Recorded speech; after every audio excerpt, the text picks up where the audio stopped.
Hi guys, journaling can be a great tool to help you declutter, get to the root cause of why certain clutter is around, to spot patterns, and to help clear the clutter from your space long term. So in this video, we'll talk about how journaling can help you to declutter, and at the end, I'll provide you with some prompts.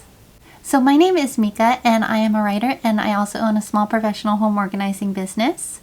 I've helped hundreds of people declutter and organize in their homes, and I'm currently writing a book series about how to have good vibes in your home. I'm working on the decluttering book right now, and as I write, I share some of what I've written for the week on this channel.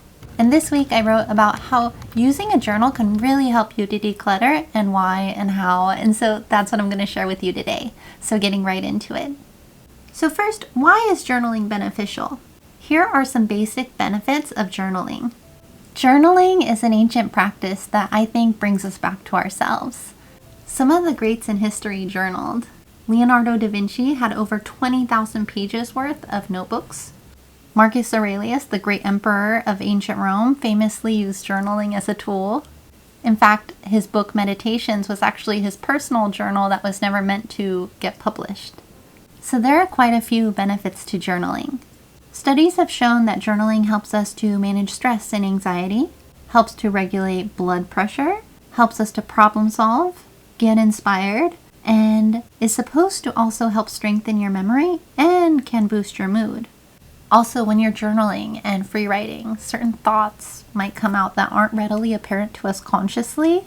Our subconscious plays a big role in our behavior patterns, and you might be free writing and then there's a sentence that suddenly makes sense to you and explains a lot. Journaling helps to put things into perspective. You can use journaling as a tool to bring clarity and explore your emotions in a deeper way. And you can also spot patterns. So how can I apply journaling to decluttering? So you may have heard before that your external environment can be a mirror of your internal environment. So when something's going on inside of you that's not quite yet healed, or there's like something that's off balance, then in your home, it can manifest in one way or another. If you have certain fears, that can manifest as clutter. If you have insecurities, that can manifest as clutter. Maybe you might be over shopping and then compensating in some way. Or if you need to have healthy boundaries, you could be building up a wall between you and other people as a safety mechanism with stuff. So there's all kinds of deeper meanings for the clutter that's in our environment. So the cool thing is, sometimes we pay for astrology reports or we pay for numerology reports, or at least look into them as hints to ourselves. And we talk to therapists and we want insight into our own psyches. Well, a great way to do this is to use your immediate personal environment plus a journal and delve deep. And if you struggle with clutter or you consistently kind of find yourself battling clutter, then this is such a great way to spot patterns and then look deeper into why is this clutter accumulating? Why is it hard to let go of this stuff? What are my triggers for bringing more clutter in? And you can learn a lot about yourself by exploring this on paper. So a lot of time clutter accumulates because of deeper internal issues that manifest outwardly as clutter. So as you write, you uncover that aspect of yourself. And clutter isn't just clutter. It's hints to who you are, what your unconscious mind is up to, our suppressed or not suppressed fears and hopes and dreams. A lot of clutter, though, is tied to fears. So fear of the future, or fear of rejection, or fear of people, or needing control, or fear of not having options. So you have the opportunity to see what clutter is in your space, what areas of your space it's in, and then use that clutter as hints toward your psyche. And the beauty of it is that you can then maybe resolve and heal some issues that are inside of you that are holding you back from being your best self. We only get one life, and certain beliefs or behavioral patterns can hold us back from living our best lives. So we can take cues from our clutter, and introspection through writing could be huge. So I'm just going to give you some examples of things that you can write about and things that you can uncover while you journal and declutter. But if you've spent money and then you have clutter, like things that you don't really need, use, or love that aren't serving you, but you spent a lot on it and you're kind of kicking yourself for it, one of the best things about journaling while you're decluttering is to, instead of being hard on yourself, because a lot of us can be hard on ourselves when we're decluttering, you can look at it with compassion and curiosity. Look at yourself with compassion and curiosity. So you can say, why did I spend so much at that time? Once the money is spent at the store, that's when it's already spent. So holding on to it is going to cost more money and time and energy. So you can then explore, is this an ongoing issue? If so, how can I minimize it? And there's just, your mind is this really powerful computer. So once you start writing, then you can come up with solutions. And also, you know yourself better than anybody does. So you can unearth things that are coming up in your mind or brain or emotions, and then figure out, I need to heal here, and my clutter is indicating this.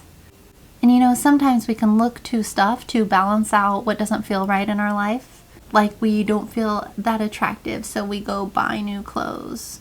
Or we don't feel like we're whole enough, so we have to compensate with this, and this. But you're whole just as you are. Everything that you need is already inside of you. And then, also we need like clothing and shelter and furniture and things, but those are necessities that we need. And then when we have everything that we need, plus some of the things that we want, and then we keep going over and over and over and bringing stuff in, despite having a house that's full, that's when it becomes overconsumption. And just to write it out and see what is going on inside of me that is causing me to bring more stuff into an already full house. Even just putting that as like a prompt at the top of your journal and then free writing, you'll be amazed at what comes out of your mind as you write. And sometimes it might not even be that deep. Like you might just have a small space and then need more storage, but you need to create it. So you can draw up plans in your journal and think through what you need the storage for. You can also think of what things need homes and then brainstorm clever ideas to provide more storage for yourself so that it's functional and comfortable. Or maybe you've always felt like you were messy and you just need to form the habit of putting things back into their homes and putting things back where they belong. But by writing out when you get frustrated by your clutter and when it's occurring, and just kind of writing in a daily journal, especially if you're going through a big decluttering project, can help you spot patterns. And the thing is, I really do believe that internal and external mirror each other. I think, for instance, if you have a pristine house and then a really messy and full closet, that means like your subconscious mind is very full. It can also mean that you care a lot about what other people think. So, the outside where everybody can see it is pristine and clean, but then in the closet, there's like all this stuff that you need to deal with.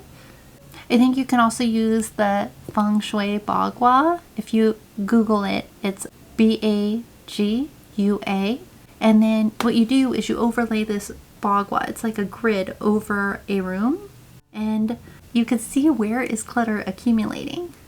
So I've studied Feng Shui for like 15 years or so, and I know Flying Star Feng Shui, and Western style Bagua kind of comes under some criticism sometimes, but I think that's really interesting because I've tested out both, and the Western style Bagua works.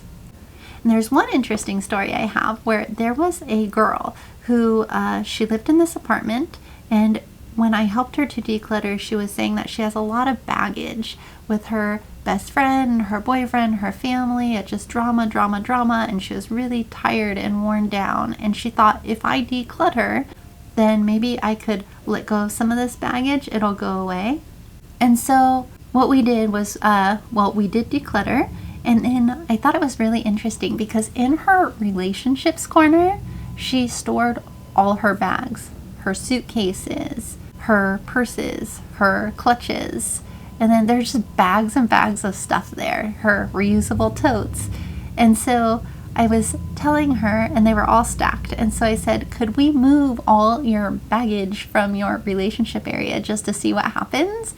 And fast forward to, we rearranged her whole apartment. We decluttered, and I believe that when you declutter, new opportunities come into your life. And so 6 months later or so, she messaged me that, so she got in a fight with her best friend, and so they're no longer friends anymore, but it seemed like a pretty toxic relationship that was wearing her down. So who knows, it could have been for the best. She broke up with the boyfriend, has a new boyfriend. Well, now they're married, but at the time it was a new boyfriend, and she was just really happy and ecstatic. And now, from what I understand, she's married to the new boyfriend, and then she doesn't have any family issues, and then she just has a group of friends, and it seems like that baggage is gone. I don't want to say it's because we decluttered and cleared stuff out that all of a sudden she has this happy life and like healthy boundaries and good relationships, but it might have something to do with it.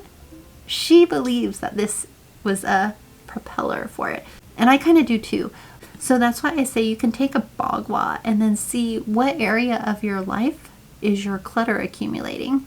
So you can overlay that bagua onto a room or onto your entire house. You just line up the career area with the front door, and you have to comment in the comments below if you do that and figure out if your clutter is in an area of your life that you feel blocked or stagnant. It'd be very interesting to hear.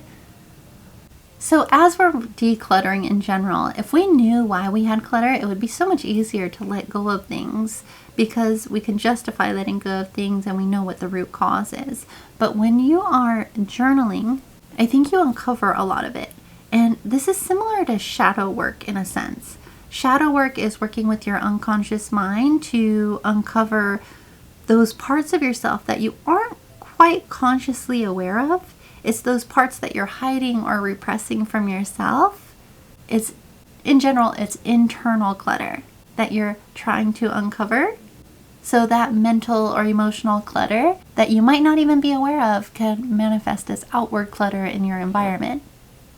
Now, as you journal, you can work through issues as you're writing, and you might be able to, through your words and through your writing, clear up things and internal angst and find solutions for things that you're feeling or going through. And as you do that, you clear the internal just by journaling. And then you will feel this pull to declutter your space and to clean up and tidy up. Like, you'll want a refreshed space, because as you heal your inside, you will want your external, immediate personal environment to reflect that. As you feel into these mental and emotional aspects of yourself and give yourself the time and the attention, you can be heard, and you can be grateful for the good and process and release the bad. Journaling aids in this because we might start writing about something that has been a burden, and then we might release some pent-up emotions that went with it, and then we might even process and release it all together.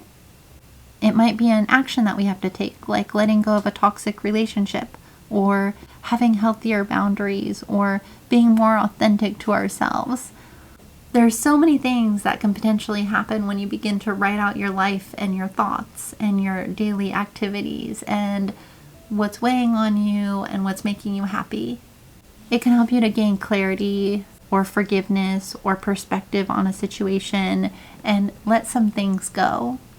So we only have one life, and sometimes we carry and we shoulder these heavy burdens because we don't stop to take time to process these emotions that we're carrying with us.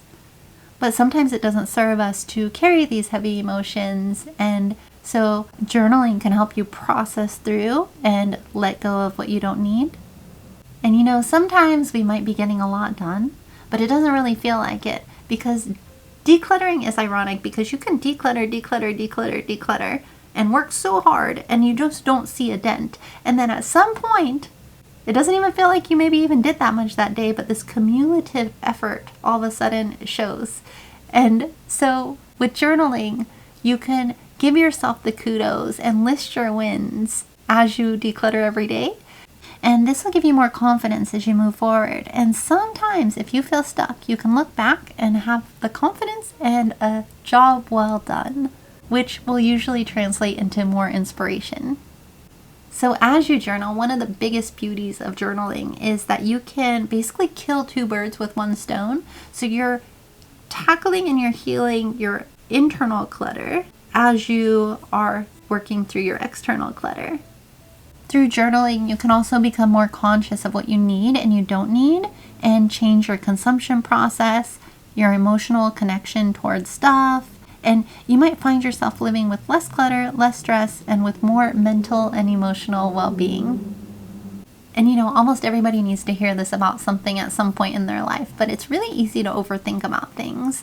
And you can spend more time overthinking than actually taking action. So if you're journaling and say you aren't actually getting that much done and you keep getting stuck in decision paralysis mode, you can work through it while you journal, and you might see like, hey, I thought I was doing a lot, but I'm actually taking not much action, but I'm just kind of paralyzed. Where can I start? Where can I start small? What part is weighing on me? Like what area of the home? What are some easy wins?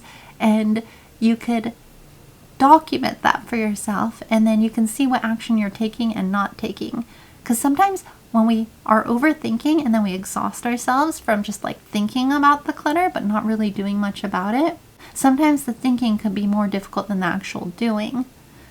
There's something called decision paralysis. When you have so many decisions to make, sometimes you just get paralyzed, you just get stuck, and then you just don't do anything. And with clutter, it's a lot of unmade decisions, usually. So clutter paralysis or decision paralysis can be really common, but the key to it is you need to get the momentum. So sometimes you might have this stuck or stagnant or anxious energy that you have to get out. And if you put pen to paper and then let that release those emotions onto the page, just to the point where you're calm and you're feeling good and you're ready to tackle the clutter, it's kind of like an emotional release onto the paper to get you in that steady, calm mindset or that inspired mindset to take action. And a lot of times there might be clutter and then money gets spent on storage to house the clutter and it stays around. But when you start journaling, you might realize that you're just shifting organized clutter around. And if you document your daily frustrations, it'll inspire you more to take action. And you'll also see maybe patterns of where you're getting frustrated, where you're getting annoyed, where is this clutter. You are immersed in your home and in your daily life. So you might not realize, hey, every time I open my kitchen cabinet, I'm kind of frustrated and this and that. But once you start writing it down, it's like being a witness to your own daily routines and daily activities and hindrances and the things you're grateful for. But you might look at it on a piece of paper and be like, oh, actually, I wrote about that yesterday. I'm really annoyed when I open the kitchen cabinet. And then you could know that that's a daily hindrance for you and then tackle it. And it might sound strange, like, oh, but I'm living it, I should know it. But a lot of times we just get used to things and the way things are, so we just stop seeing it. So that's the beauty of when you write things down, you kind of detach a little bit and you're a witness to what you've written down. And sometimes a witness could see things with more clarity than you as you're in it. So you get to play both roles, which is, it brings more clarity and a different perspective. Through journaling, you can also figure out your triggers. The quickest way to clutter a home is to over shop or over consume and then bring unnecessary things into the house. So as you journal, in this way, you'll spot patterns as well. Like, oh, I got in this argument with this person the other day. I needed to calm myself down, so I went shopping and I bought all this stuff and now I brought it in. That's just an example, but you could just figure out triggers. Or, hey, I was actually really bored, so I went on Amazon and then bought a bunch of stuff or browsed, and then now stuff's showing up at my door. You could identify triggers and then create an action plan to put countermeasures in place. So, okay, what do I do so that I'm not bored? Find a hobby or something that I'm interested in to take up my time. Or maybe I do get bored, but then I make sure that I do not browse. That's the last resort. Now, a lot of people who need to strengthen healthy boundaries with the people around them can subconsciously accumulate clutter, and it's like a wall between that person and other people, and it's kind of compensatory, and it's compensating for actual healthy boundaries, and it's a subconscious thing. So that's an interesting thing to look out for. So, which leads me to, do not be too hard on yourself, because there are often deeper reasons behind why you have clutter. And journaling also helps with anxiety and depression. By managing your anxiety and depression and having an outlet, because internal mirrors external, you'll start to see that as you release and sort out this energy, you'll also begin to want to clear the clutter. Journaling in one aspect is considered a stress management tool, and when you put pen to paper, you can release this pent-up energy onto paper or type it out if that's your preferred method. Also, a side note is that when you cry, it's a way that we release sadness, and it's an effective way to release a cortisol buildup in your body. So if you're dealing with heavy emotions, it's okay to journal and to cry. And clutter is often accompanied by shame and anger and self-judgment, or the feeling of being out of control. So I think that if you journal, instead of continually being hard on ourselves with shame or anger, like, oh, I have clutter and I'm continually trying to clear it, you can spot patterns, the root causes, and go with a compassionate and curious form of understanding why you have clutter. Sometimes when I declutter with people, they can be really hard on themselves. So I think a key to productive decluttering is to declutter with compassion and curiosity for yourself. You'll learn more about yourself, and then also, why is this clutter manifesting? You can also take the thoughts out of your brain or your mind and capture your thoughts for that day and time. If you're overwhelmed or anxious or stressed or struggling, you can write it all out and then take a step back and look at that. And then you can honor how you are feeling and understand yourself. And once we see it written down on a piece of paper, then we might think, okay, well, you know what? I can actually resolve that. And solutions might come to our brains more readily than if we never wrote it out. So journaling was also really about mindfulness and documenting your life, which is a gift. And each day is a gift. And decluttering is also a journey. And the days spent as you declutter are also a journey. So if you ever feel yourself going toward a cluttered home again in the future, you can refer back to this journal. And first of all, remember how it felt to have a cluttered home. And remember that you don't want to be in that position again. And also remind yourself of patterns and triggers and solutions that you have already figured out for yourself.